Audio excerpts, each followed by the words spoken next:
Hi guys, today we are going to unbox the Amazon Basics neckband. See, basically it cost only 600 rupees and this is the cheapest neckband which has the noise cancellation. So we'll just quickly unbox it and we'll check how's the quality of the neckband and is it worth it or not. So let's just quickly unbox the neckband and I'll show you what's inside the box.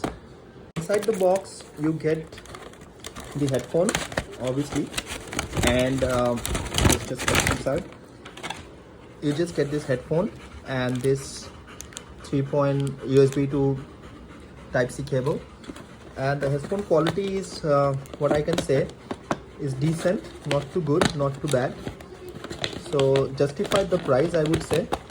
And let's just quickly take out the headphone and let's see how is the build quality.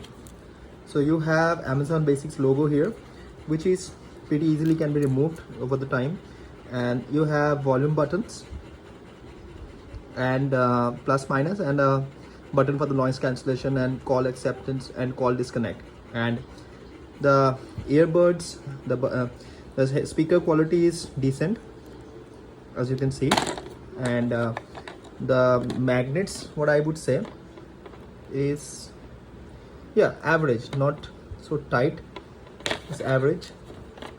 So that's it about, guys, that's about it, and the box is something like this.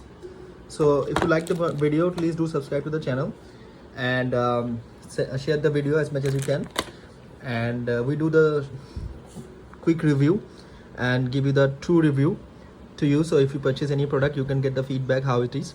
So yes, that's about it. It's very lightweight and it claims the battery backup of 18 hours. So if you like the video, please do subscribe to the channel. Thank you. Bye.